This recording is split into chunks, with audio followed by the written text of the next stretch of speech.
पिछले कई खबरों में आपने रीवा के मऊगंज और हनुमना के बांधों की दुर्दशा देखी है। हमने आपको ग्रामीणों और किसानों से चर्चा कराई। इस बीच आपने जल संसाधन विभाग के रिटायर्ड वरिष्ठ अधीक्षण अभियंता और चीफ इंजीनियर को भी सुना। हम अब आपको इस एपिसोड में मिलवाएंगे स्थानीय किसान सुखवंत पांडे से, जो जल संसाधन विभाग की तानाशाही के बारे में आपको और अधिक जानकारी देंगे। सुखवंत पांडे ने अपनी पीड़ा व्यक्त करते हुए कहा कि नहर से तो उनको पानी नहीं मिल रहा, लेकिन ऊपर से यदि वह सीधे बांध अथवा किसी नाले में मोटर पंप डालकर सिंचाई कार्य करते हैं तो जल संसाधन विभाग खुद का पानी बताकर पनकट के नाम पर इसका भी पैसा वसूल रहा है, जो पूरी तरह से उपभोक्ता नियमों के भी विपरीत है। उन्होंने मध्य प्रदेश के मुख्यमंत्री शिवराज सिंह चौहान से किसानों की इन समस्याओं को ध्यान देने के लिए कहा है। उपस्थित अधीक्षण अभियंता बाणसागर नागेंद्र मिश्रा ने बताया कि ऐसा घटिया इंजीनियरिंग का नमूना देखकर उनका दिमाग गच्चा खा गया। जाहिर है यह सब अपना जमीर बेच चुके हैं। इंजीनियर और भ्रष्ट ठेकेदारों की करामत का नमूना है। गौरतलब है कि हनुमना क्षेत्र के कई बांधों और नहरों के कार्य ठेकेदार विजय मिश्रा द्वारा किए गए हैं। इंजीनियर नागेंद्र मिश्रा ने बताया कि नहर की एंट्री हैंग है, जिसका मतलब यह है कि वह टूटकर काम करना बंद कर दिया है। डक्ट की विंग गायब होने के पीछे उन्होंने कहा कि यह भ्रष्टाचार की इबारत है।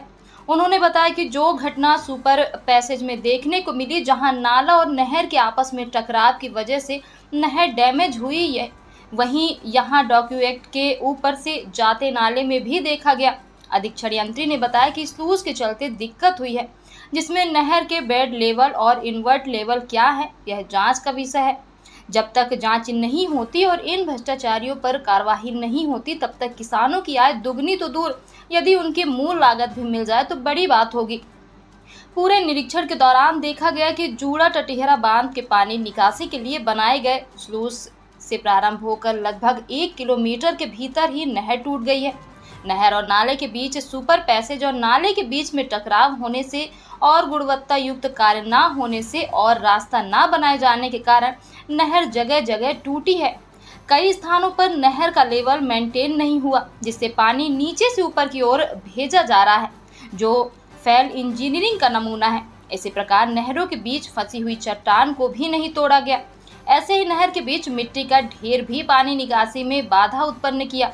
इस प्रकार दसों भरपूर बनाई गई जूड़ा टटिहरा बांध से जुड़ी हुई नहर अपने अस्तित्व की तलाश में लगी हुई है और कमीशन खोर इंजीनियर मजे मार रहे हैं।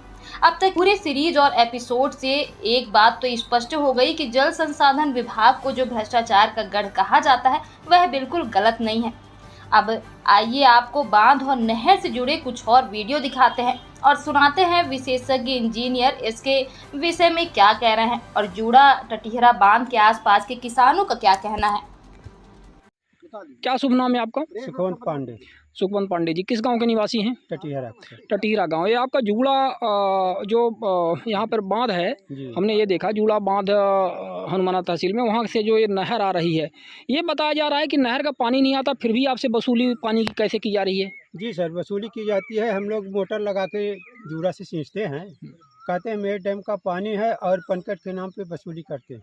अच्छा, तो मतलब डैम में सीधे आप मोटर लगा करके पानी उपयोग करते हैं, लेकिन ये नहरों की सप्लाई के नाम पर आपसे पानी ले रहे हैं? हाँ, ऐसा आप कहना है जी। तो क्या ऐसा इनको नहीं करना चाहिए, क्योंकि इनके नहर का तो पानी आपके पास आ नहीं रहा है? कहते हैं कि हो गया डैम का मेरा पानी है, पनकट तो मुझे चाहिए ही, चाहे आप नाले से सींचे या कि नहर से। इस प्रकार के कितने किसान हैं जिनसे वसूली कर रहे हैं? बहुत से किसान हैं सर, जितने भी इनके सिंचाई कर रहे हैं, मतलब मोटर के द्वारा।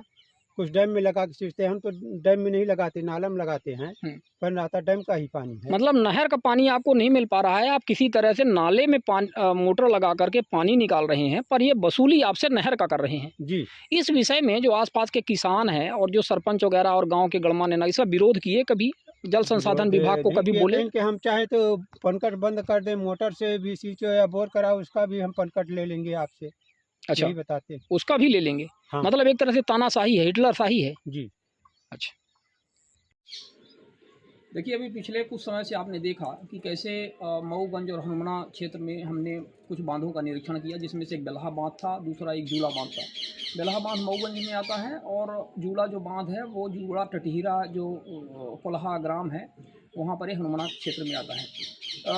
इससे जुड़ी हुई नहरें भी हमने देखी हैं। हमारे बीच में जो वरिष्ठ रिटायर्ड अधीक्षण अभियंता श्री नागेंद्र प्रसाद मिश्रा जी थे, और साथ में जो चीफ इंजीनियर मानसागर नहर मंडल के वो भी रिटायर्ड श्री शेर बहादुर सिंह परिहार जी थे। इन सब का हमने वहाँ पर वक्तव्य भी लिया, इन्होंने अपना स्टेटमेंट में दिया। तकनीकी तौर पर पूरी जानकारी उन्होंने इस तरह से बताई कि कैसे यहाँ पर गड़बड़ियाँ हुई हैं, कहाँ कहाँ मतलब टेक्निकल तौर पर फॉल्ट हुए हैं। ठेकेदार, ये जो भ्रष्ट अधिकारी हैं और इन सब नेताओं ने मिल करके किस तरह से दबाव बना करके और अपना ये लेन देन करके पूरे कमीशन के चक्कर में पूरा का पूरा सिस्टम इन्होंने बर्बाद कर दिया। डैम जो बनाए गए किसानों के लिए, सिंचाई के लिए बनाए गए, फिर उससे नहर का सप्लाई किया गया, लेकिन नहरें भी सही तरीके से नहीं बनाई गई, उस पर भी गड़बड़ियाँ की गई। ऊंचाई, जहाँ पानी सप्लाई होता है उधर ऊंचाई कर दी गई, जहाँ से पानी सप्लाई होता है वहाँ पे नीचे, तो नहरें भी जगह जगह टूट गई। बहुत सारी तकनीकी जानकारी आपने प्राप्त की।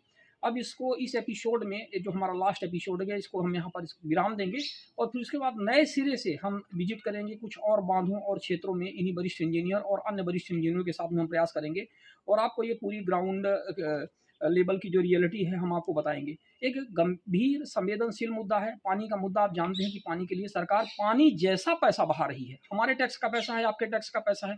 आखिर इतना पैसा बहने के बाद भी यदि हमें पानी नहीं मिल पा रहा है, किसानों को सिंचाई के लिए सुविधा नहीं मिल पा रही है, तो बेहद दुर्भाग्यपूर्ण है। और इन चीज़ों में हम निरंतर कंसंट्रेट करेंगे और सभी इसमें हमारे जो मीडिया के साथी हैं उनसे हम अपेक्षा भी करेंगे कि उसमें सहयोग प्रदान करें, इसको अधिक से अधिक इस मुद्दे को उठाएं ताकि एक नेशनल लेवल का मुद्दा बने। हालांकि ये नेशनल लेवल का मुद्दा है ही और इस विषय में हमारा प्रयास निरंतर जारी रहेगा।